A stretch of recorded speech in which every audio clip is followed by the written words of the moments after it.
नमस्ते दोस्तों। तो चलिए स्वागत करते हैं आप लोगों का स्वाध्याय के चैनल के ऊपर। तो आज हम लोग हाई लेवल अरिथमेटिक प्रॉब्लम करने वाले हैं, क्योंकि आप लोगों को पता है कि अभी हाल ही में आईबीपीएस पीओ और एसबीआई पीओ का जो मेंस का एग्जाम होगा, तो उसमें मैथ्स का लेवल काफ़ी अच्छा रहता है। तो इसीलिए हमने काफ़ी अच्छे लेवल्स के प्रॉब्लम्स को रखा है, और ये जनरली प्रीवियस ईयर से ही आए हुए हैं। शायद एसबीआई पीओ में आया हुआ था, ये प्रीवियस ईयर्स का ही कलेक्शन है। तो चलिए आज की क्वेश्चंस की शुरुआत करते हैं। तो ये दो क्वेश्चंस तो मैंने प्रीवियस ईयर से लिया है, फर्स्ट नंबर और सेकंड नंबर। काफ़ी अच्छी क्वेश्चंस है, काफ़ी चीज़ इसमें सीखने को लिए मिलेगा। तो वीडियो की शुरुआत करते हैं, और वीडियो की शुरुआत करने से पहले जिन्हें भी यह पीडीएफ मिले वो यहाँ डायरेक्ट क्लिक यहाँ पे क्लिक करके आप हमारे वीडियो सोल्यूशंस पे आ सकते हैं। तो चलिए इसी के साथ वीडियो की शुरुआत करते हैं। देखिए, सबसे पहले हम लोग इस क्वेश्चंस को पढ़ते हैं। तो आप लोग पहले वीडियो को पॉज कर लीजिएगा, फिर बनाने का कोशिश करिएगा।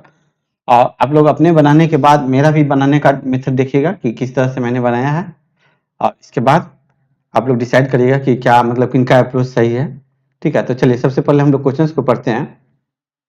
ठीक है, each of A B C D need a unique time to do a certain work a certain work. ठीक है, A can do the work in X days. ठीक है, A can do the work in X days. तो एक चीज यहाँ पे आप लोग देख लीजिए, हिंदी वाले जो है सो इससे ऊपर लीजिए, और इंग्लिश वालों के लिए इंग्लिश में है, बट मैं इसको थोड़ा सा नेक्स्ट पेज पे लेके चलता हूँ। ठीक है, तो आप हिंदी वाले इसको पढ़ लीजिएगा। ठीक है, नेक्स्ट पेज पे इसलिए लेके चला हूँ क्योंकि थोड़ा सा मुझे स्पेस मिल जाएगा लिखने के लिए। ठीक है, तो चलिए पढ़ते हैं। Each of A B C and D need a unique time to do a certain work A can do in a x days. ठीक है, तो इसको हम लोग शॉर्टकट में लिखते भी जाते हैं, A can do it in X days, B can do the work in 2x days. ठीक है, तो B can do the work in 2x days. Okay, तो इतना लिख लिए। A started the work and do it for 22 2/9। तो ये कितना हो जाएगा, 9 दूनी 18 2 20, 9 दूनी 18 2 20, तो ये हो जाएगा 200/9। ठीक है, 9 डेज। एंड देन इसके बाद क्या होता है कि वो जो है रिप्लेस कर दिया जाता है बी के द्वारा, then it is replaced by B, and B completed the remaining work in the same time as C and D together can complete the work. ठीक है, और बी रिमेनिंग वर्क को करता है, और बी उतना ही टाइम लेता है जितना कि सी और डी मिलकर के लेता है। ठीक है, तो बी से रिलेटेड कोई इन्फॉर्मेशन नहीं है, बट सी से रिलेटेड यहाँ पे इन्फॉर्मेशन दिया हुआ है। ठीक है, तो the ratio of the efficiency of C and D, तो यहाँ पे हम लोग इसको लिखते भी चलते हैं। चलिए सी एंड डी यहाँ पे लिखते हैं, C and D efficiency of C and D is 4:5। Okay, if C and D work alternative days starting from C, then they can do the work in total 44 1/2। इतना डेज में ये कर लेता है। ठीक है, तो देखिए ये अल्टरनेट डेज में कर रहा है, इट मीन्स अल्टरनेट डेज में कर रहा है, इट मीन्स क्या बोलना चाह रहा है, ये पहले सी डी किया फिर सी डी किया, इस तरह से करते गया। ठीक है, इस तरह से जब करते गया तो इसको 44 डेज लग गया है। इट मीन्स कि 22 डेज सी काम किया है और 22 डेज डी काम किया है, फिर प्लस हाफ डे जो है सो सी काम किया है। ठीक है, तो इस तरह से टोटल जो है, अब यदि इसको हम लोग करते हैं तो ये कितना हो जाएगा। अब आप देख लीजिए कि ये जो काम जो हो गया है, ये जो काम किया है ये 22 डेज में किया है। ठीक है, ये 22 डेज में किया है। ठीक है, 22 डेज 9 यूनिट्स, ये 9 इसका एफिशिएंसी हो गया। ये लोग अल्टरनेट किया है, यहाँ पे लिखा हुआ देखिए, ये अल्टरनेट डेज किया। ठीक है, अल्टरनेट किया तब जाके इसको 44 डेज लगा। ठीक है, तब जाके 44 डेज लगा। लेकिन साथ में यदि करेगा तो 5 4 9, तो साथ में तो इसको 22 डेज ही लगेगा। ठीक है, तो 22 इंटू 9 प्लस में हाफ, ये वाला है इसका हाफ, क्योंकि हाफ डे स्टार्टिंग फ्रॉम सी, तो ये हाफ, तो ये टोटल यूनिट वर्क हम लोग यहाँ से निकाल लिए। ठीक है, टोटल यूनिट वर्क कितना हो गया, तो ये हो जाएगा, आप ऐसे भी लिख सकते थे यदि वन में किसी को यदि कन्फ्यूजन होगा तो वो इस तरह से इसको इजी वे में भी लिख सकते हैं। स्टेप को आपको खाना जो है ना, ये सीखना पड़ेगा, क्योंकि यदि आप स्टेप को नहीं खाइएगा तो आप उतना फास्ट में नहीं कर सकते। तो यही चीज को मैं लिख दिया हूँ, डायरेक्ट ही लिख दिया हूँ, एक स्टेप खा गया था। तो चलिए, तो यहाँ पे हो जाएगा कितना, तो ये हो जाएगा 18, ये हो जाएगा 200 यूनिट्स। ठीक है, टोटल काम जो है हमारा हो गया 200 यूनिट्स। ठीक है, और यहाँ पे देखिए 200 यूनिट्स हो गया। ये टोटल वर्क हो गया 200 यूनिट्स। और यहाँ पे यदि हम लोग इसका देखते हैं, यहाँ पे टोटल वर्क कितना हो गया, ये 2x हो गया टोटल वर्क। तो यहाँ पे इफिशियंसी कितना हो जाएगा, इसका इफिशियंसी यदि इसमें देखे तो ये इफिशियंसी 1 हो जाएगा, और यहाँ पे 1 हो जाएगा, यहाँ पे 2 हो जाएगा, ठीक है। और 200, तो ये कितने दिन में कर लेगा, ये 200 यूनिट्स दोनों मिल के 200 यूनिट्स वर्क जो है, तो ये दोनों मिल करके कितना दिन में कर लेगा, तो ये 200/9, नदुनी 18, 2 20, नदुनी 18, 22 22 2/9, सॉरी 2, ठीक है, यहाँ पे 2 होगा, ठीक है। तो ये दोनों मिलके जो है सो इतना दिन में कर लेगा, क्योंकि अब टोटल यूनिट्स बाय इफिशियंसी, तो ये टोटल डेज में इतना काम कर लेगा, ठीक है। और यहाँ पे क्या हो रहा है कि यहाँ पे जो है सो ये 2x हो रहा है। तो अब हम लोग यदि यहाँ से x का वैल्यू निकाल ले, तो हम लोग को x का वैल्यू निकालना है, और यहाँ से x का वैल्यू हम लोग निकाल ले तो हम लोग का काम हो जाएगा, ठीक है। तो x का वैल्यू कैसे निकालेंगे, तो x का वैल्यू निकालने के लिए देख लीजिए कि हम लोग एक टेक्निक ये करते हैं कि ये देखिए, ये तो टोटल ये हो गया 2x यूनिट्स हो गया, ठीक है। और ये जो वर्क जो है ये 209 डेज जो कर रहा है, ये 200/9 और ये इंटू 3 हो जाएगा, ठीक है। तो ये इक्वल टू 2x हो जाएगा। तो यहाँ पे बहुत सारे लोगों को कन्फ्यूजन हो गया होगा, तो चलिए इसको थोड़ा सा मैं और इलोरेट करके लिख रहा हूँ। जिसको नहीं कन्फ्यूजन हुआ होगा उसके लिए तो कोई दिक्कत नहीं है, बट मे भी बहुत सारे लोगों को कन्फ्यूजन हो गया होगा। यहाँ पे देखिए, यहाँ पे ये क्लियर लिखा हुआ है कि A started the work and do it for 22 2/9, ठीक है। तो देखिए, A started the work and do it for, और B replaced and then he is replaced by B. अब क्या कर रहा है, ये जो है बी के द्वारा रिप्लेस्ड हो रहा है। बी जितना टाइम बी, ये सी प्लस डी मिलकर ले रहा है, ठीक है। और ये जो है ये सी प्लस डी मिलकर जितना टाइम ले रहा है उतना ही टाइम बी ले रहा है। देखिए बी यहाँ पे ले रहा है, जब आप पूरा पढ़ेंगे तो यहाँ पे पता चल जाता है।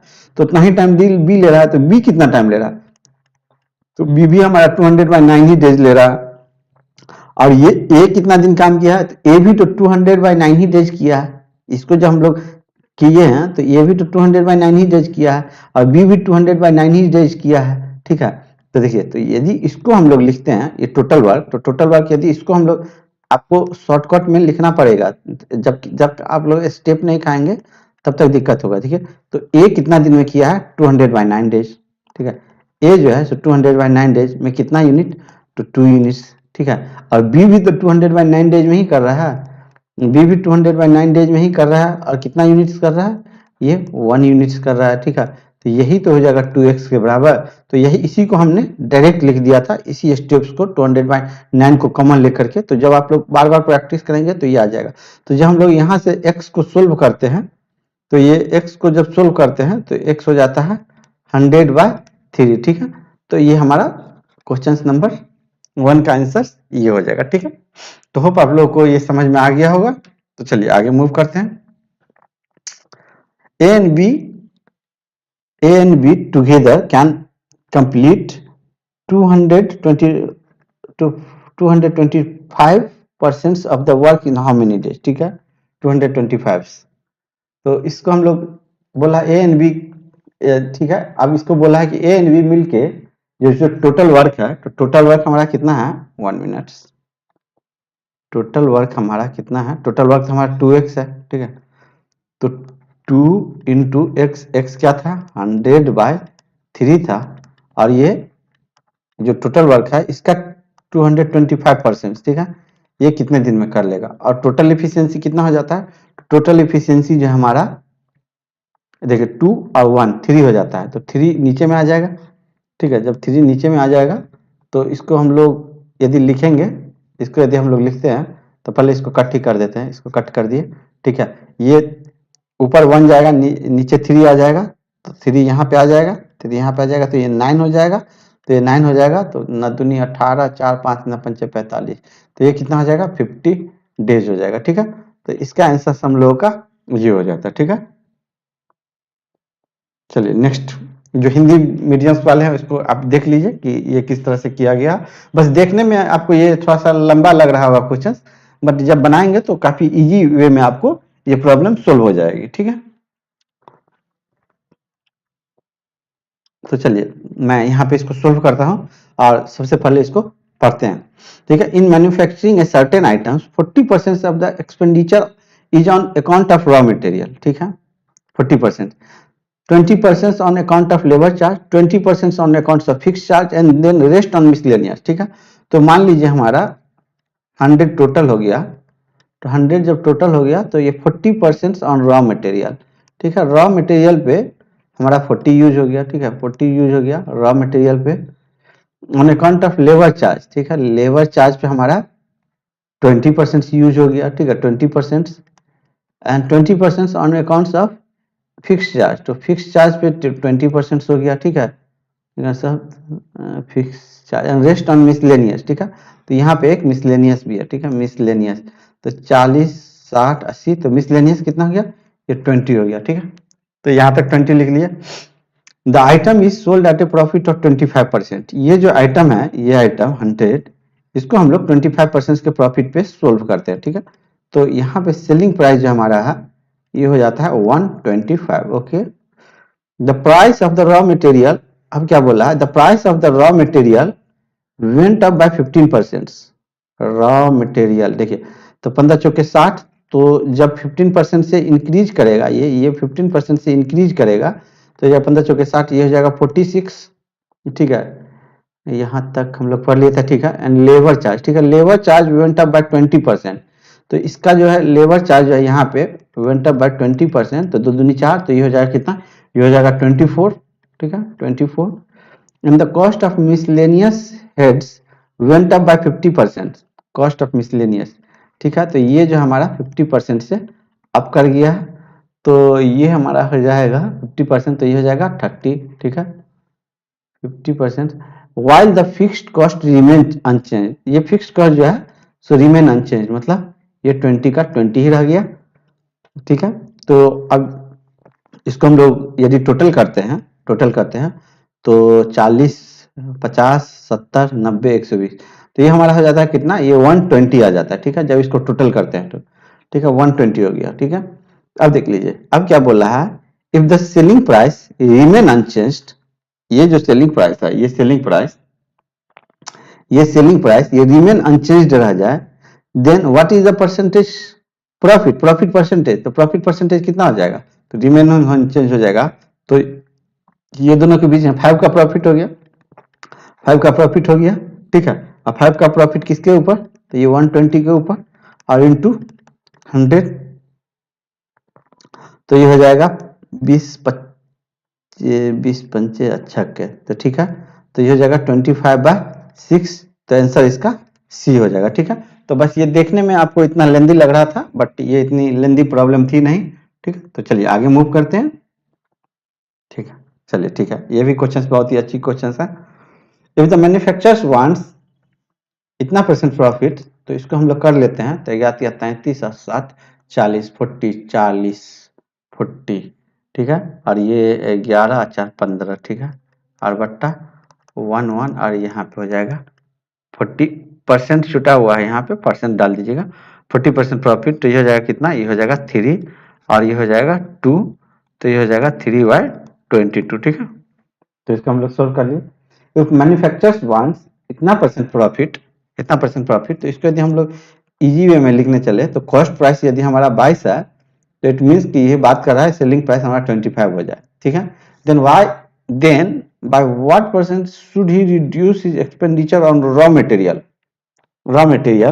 at increased price, ठीक है, as increased price, so as to achieve that target the selling price remaining the same, ठीक है। तो ये बोला है कि सेलिंग प्राइस जो है सो रिमेनिंग सेम रह जाए, ठीक है, ठीक है। तो देखिए सेलिंग प्राइस रिमेनिंग सेम, तो ये क्या बोला है कि सेलिंग प्राइस रिमेनिंग सेम, ये जो सेलिंग प्राइस है ये सेम रह जाए, तो देखिए यहाँ पे सेलिंग प्राइस 125 था और यहाँ पे 25 है, तो इसको हम लोग यहाँ पे 5 कर दे रहे हैं, क्योंकि यहाँ पे क्लियर लिखा हुआ है so to achieve the target the selling price remaining the same, तो selling price remaining the same, तो इसको तो सबसे पहले हम लोग सेम करते हैं, तो यहाँ पे भी हम लोग 5 से मल्टीपल कर देंगे तो ये हो जाएगा हमारा 110, ठीक है।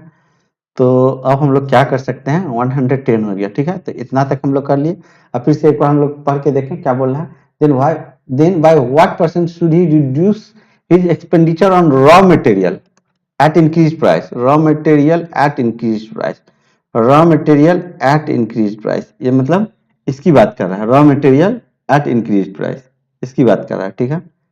और व्हाट परसेंटेज, ओके, तो इसकी बात कर रहा है। तो अब हम लोग इसमें क्या कर सकते हैं, देन ठीक है, तो यहाँ पे ये क्लियर लिखा हुआ है, then by what percent should he reduce his expenditure on raw material so as to achieve the target the selling price remaining same. तो इसमें बोल रहा है कि रॉ मटेरियल को कितना डिक्रीज कर दिया जाए, ठीक है, रॉ मटेरियल के प्राइस को, ठीक है।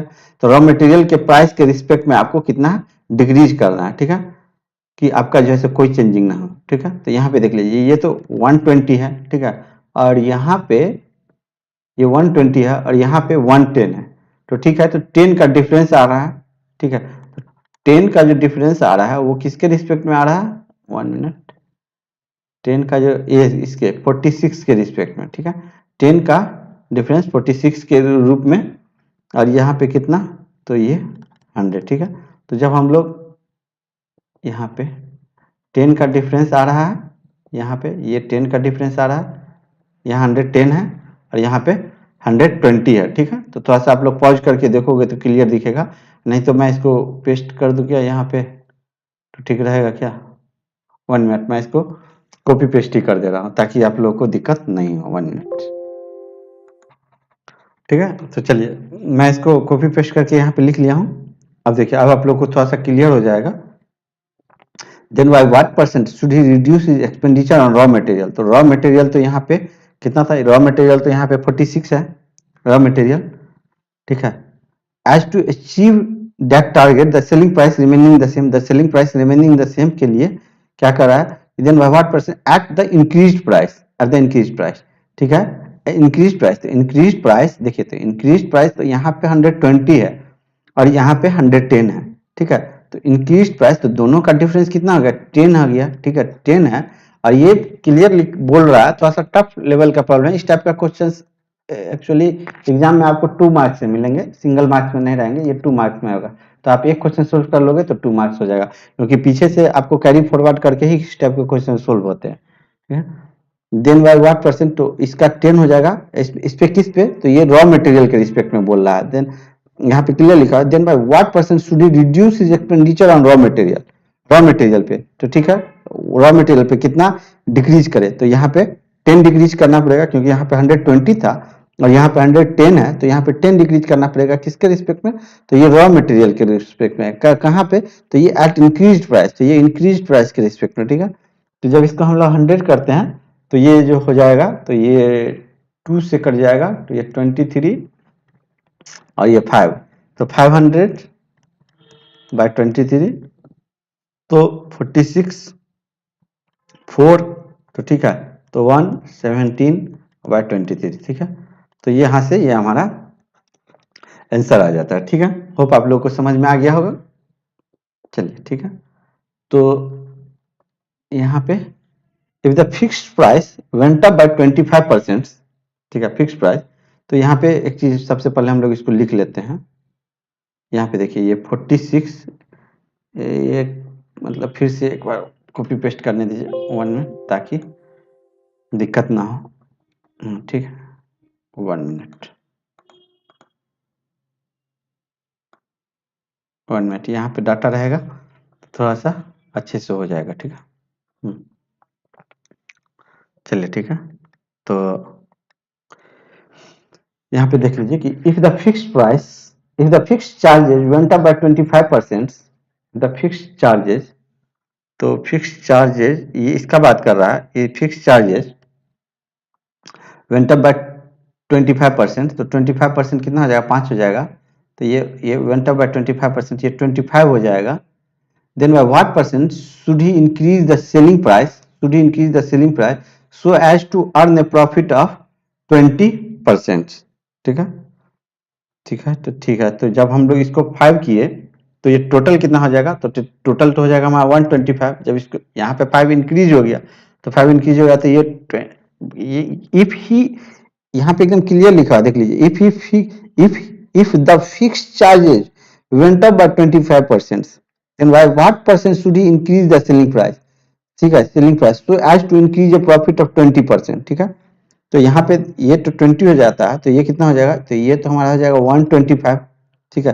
तो ये 125 हो गया, क्योंकि यहाँ पे 5 बढ़ गया तो 5 यहाँ पे जोड़ दे रहा है, तो 5 जब यहाँ पे जोड़ दिए, अब क्या बोल रहा है कि इसको जो है सो इसको ये 25% का प्रॉफिट, 20% का प्रॉफिट करना है।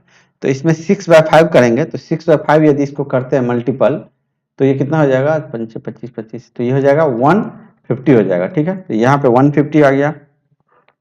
तो अब हम लोग को क्या निकालना है, then by what percent should he increase the selling price, तो सेलिंग प्राइस को कितना परसेंट से इंक्रीज करना पड़ेगा, ठीक है। तो देखिए अब नया सेलिंग प्राइस यहाँ पे ये आ गया, अब पहले क्या सेलिंग प्राइस था, तो ये था, तो इस दोनों को कितना से इंक्रीज करना पड़ेगा, तो ठीक है। तो इसको 25 से इंक्रीज करना पड़ेगा, किसके रिस्पेक्ट में, तो ये पहले वाले के रिस्पेक्ट में। तो ये पहले वाला तो यहाँ पे 125 हो गया, और यहाँ पे हम लोग कर देंगे 100, ठीक है। तो 25 पंचे 125 और 20, तो ये 20% हो जाएगा, ठीक है। तो इस तरह से हम लोग का इसका आंसर निकल के आ जाता है, ठीक है। तो होप आप लोगों को सारे क्वेश्चंस की प्रॉब्लम समझ में आए होंगे, सॉल्यूशंस आप लोग को पता चल गया होगा। तो चलिए अब हम लोग नेक्स्ट क्वेश्चंस की तरफ बढ़ते हैं। देखिए, तो हिंदी वाले इस क्वेश्चंस को लिख लेंगे, काफी अच्छी क्वेश्चन है ये, और बस देखने में बड़ा है, बट अब जब सोल्व करेंगे तो काफी इजी लगेगा।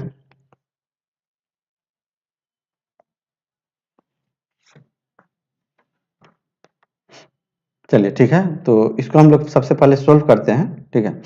देखिए यहाँ पे लिखा हुआ है a 72 kilometre tunnel connects two cities P and Q, ठीक है।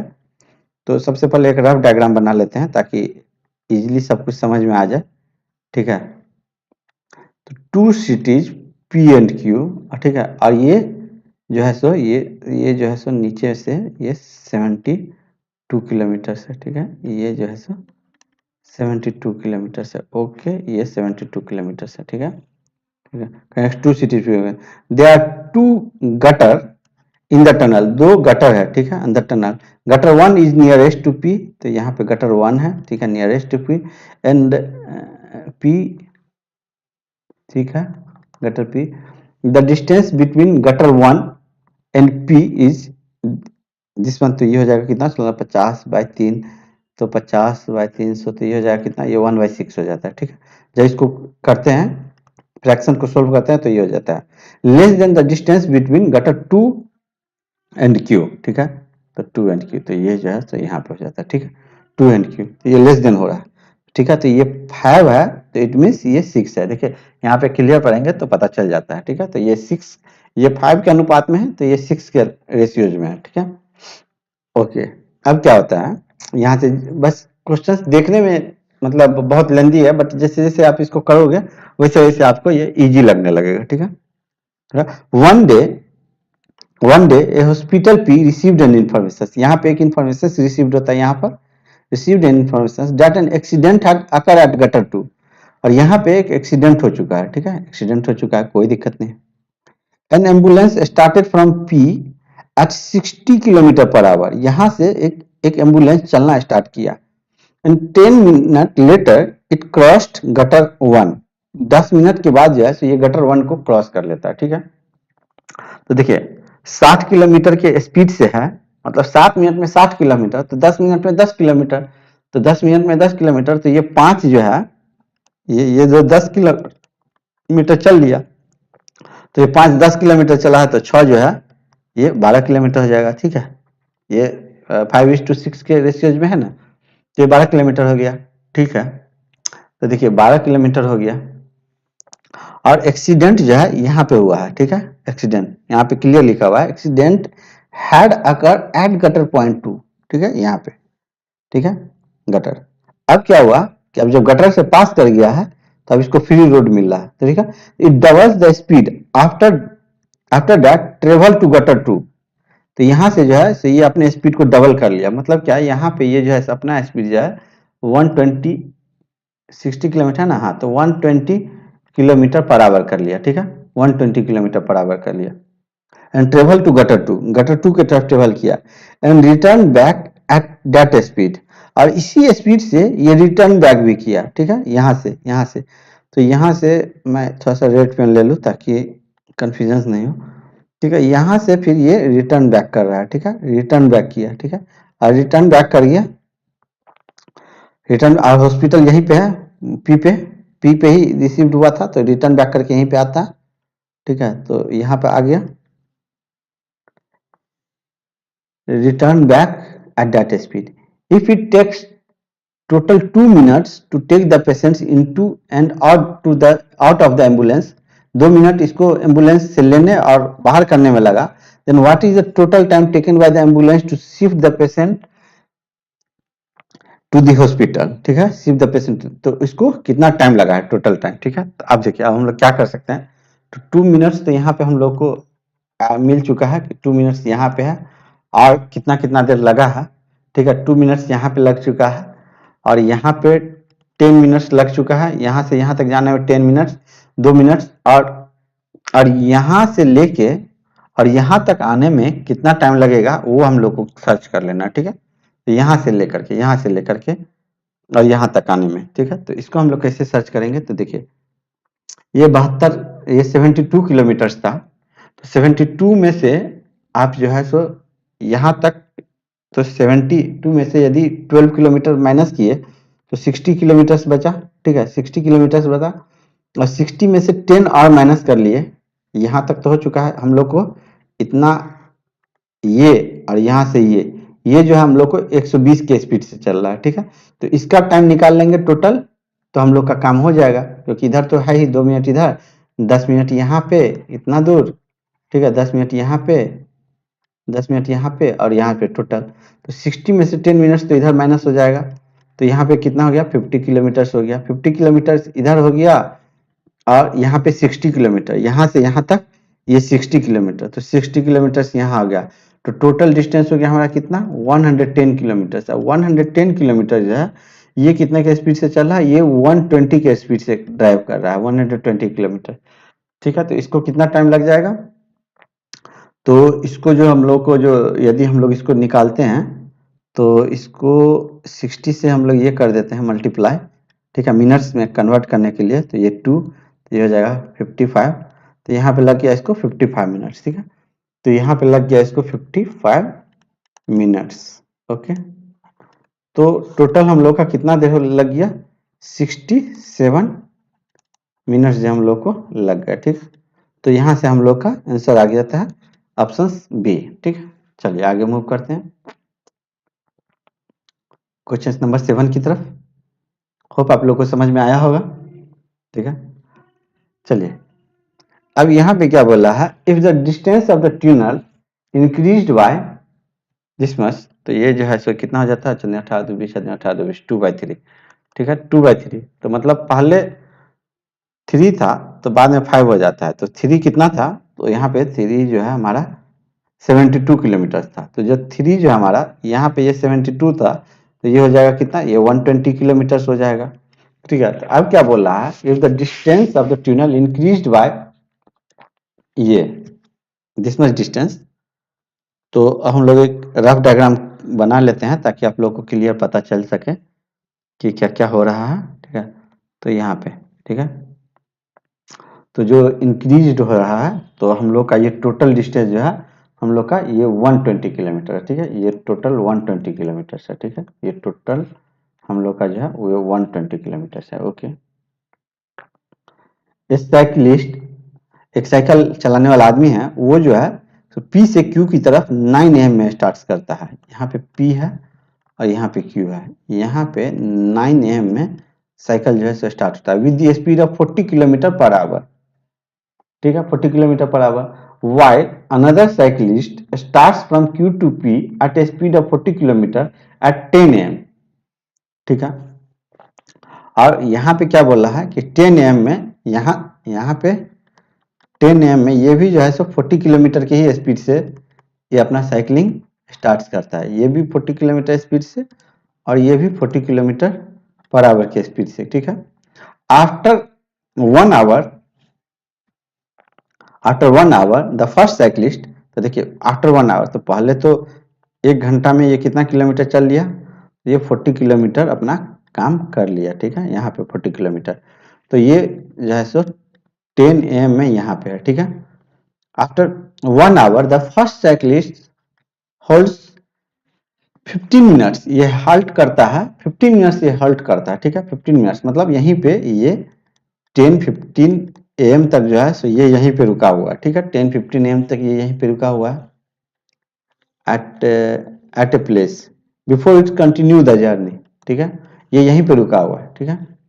While the second cyclist does not help anywhere, तो ये जो है सो कहीं पे रुका नहीं है, ये सेकेंड साइक्लिस्ट, ठीक है, लेकिन ये जो है 10 AM में चालू किया है। Okay, at what time do the two cyclist meet, तो देखिए आप लोगों को पता है कि रिलेटिव वेलोसिटी में जब एक दूसरे का अपोजिट करता है तो स्पीड जो है वो जुड़ जाता है, ठीक है, तो स्पीड जुड़ जाता है। तो अब देखिए अब स्पीड जुड़ जाता है तो इसके लिए क्या करना है, तो हम लोग का अब क्या करना है, तो हम लोग इसको देखते हैं, ठीक है।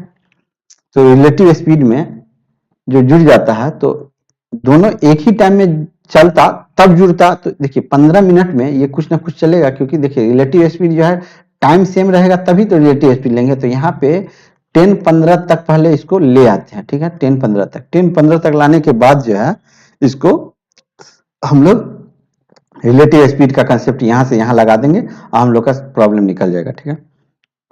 तो देखिए ये जो है सो 15 मिनट यहाँ पे होल्ड करता है और 15 मिनट में ये कुछ डिस्टेंस जो है सो यहाँ पे ये चल जाता है। तो 15 मिनट में कितना चलेगा, तो ये 10 किलोमीटर चलेगा 15 मिनट में, 15 चौके 60, ठीक है। तो ये 10 किलोमीटर चल लिया, तो हमारा रिमेनिंग डिस्टेंस कितना बच गया, तो इधर हो गया 10 किलोमीटर और इधर हो गया 40, तो हम लोगों का 70 किलोमीटर हम लोग का बच गया, ठीक है, 70 किलोमीटर।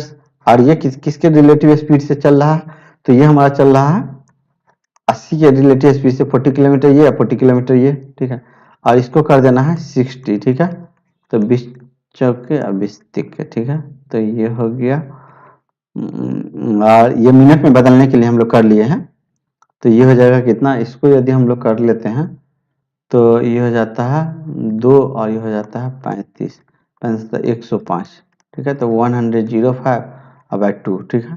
तो ये कितना मिनट हो जाता है, 2 पंचे 10, ये हो जाता है और ये हो जाता है कितना, ये हो जाता है 52.5 मिनट, 5 मिनट मतलब 30 सेकेंड, ठीक है, ये मिनट्स है, ठीक है, MINUTS मिनट्स, ठीक है। तो ये हो जाता है 52 और यहाँ पे 30 सेकेंड, ठीक है, ये हो जाता है 30 सेकेंड, 52 मिनट्स 30 सेकेंड, ठीक है। यहाँ पे क्लियर लिख दे रहा है, अच्छा चलिए रहने दीजिए, मैं बोल भी दिया हूँ तो इससे हो जाएगा। ये हो गया यहाँ पे, ठीक है। तो अब हम लोग को बोल रहा है कि कब, तो इसमें 10-15 में 52 30 सेकेंड जोड़ देते हैं तो हम लोग का आंसर जो है आ जाएगा, ठीक है। यहाँ पे हम लोग कितना जोड़ दें, तो 52 और ये 30 सेकेंड, ठीक है, इसमें 30 सेकेंड इसमें जोड़ देते हैं। तो जब हम लोग ये करते हैं तो ये 5 2 7 और 6 तो 67 हो गया, तो 67 हो गया तो 1 आवर कैरी फॉरवर्ड हो जाएगा। तो 1 आवर कैरी फॉरवर्ड होकर के चला जाएगा कहाँ, तो 1 आवर कैरी फॉरवर्ड होकर के चला जाएगा इधर, तो ये हो जाएगा ये 11:07 11 ये, तो इसका आंसर क्वेश्चन नंबर सी हो जाएगा, ठीक है। तो इस तरह से हम लोगों ने 7 क्वेश्चंस काफी अच्छे हाई लेवल्स के किए। तो चलिए इसी के साथ वीडियो को एंड करने का समय आ गया। तो आप लोगों को वीडियो कैसा लगा जरूर बताइएगा, और ये हाई लेवल अर्थमेटिक्स प्रॉब्लम का भी और भी क्वेश्चंस करेंगे। अब जिस किसी को भी हमसे बात करना होगा किसी भी प्रॉब्लम से रिलेटेड, तो वो हमें 9709091555 पे कॉल कर सकते हैं, और टेलीग्राम चैनल से जुड़े रहने के लिए आप यहाँ डायरेक्ट क्लिक हेयर पे क्लिक कर सकते हैं। यूट्यूब चैनल से जुड़े रहने के लिए आप यहाँ पे क्लिक कर सकते हैं या QR कोड को स्कैन कर सकते हैं। और वीडियो अच्छा लगा तो आप जरूर लाइक करिएगा, और नहीं अच्छा लगा तो आप डिसलाइक भी कर सकते हैं, बस कमेंट कर दीजिएगा कि क्यों डिसलाइक कर रहे हैं, ताकि नेक्स्ट टाइम आपको और अच्छी वीडियो प्रोवाइड किया जा सके। तो चलिए इसी के साथ वीडियो को एंड करते हैं। Thanks for listening, bye bye.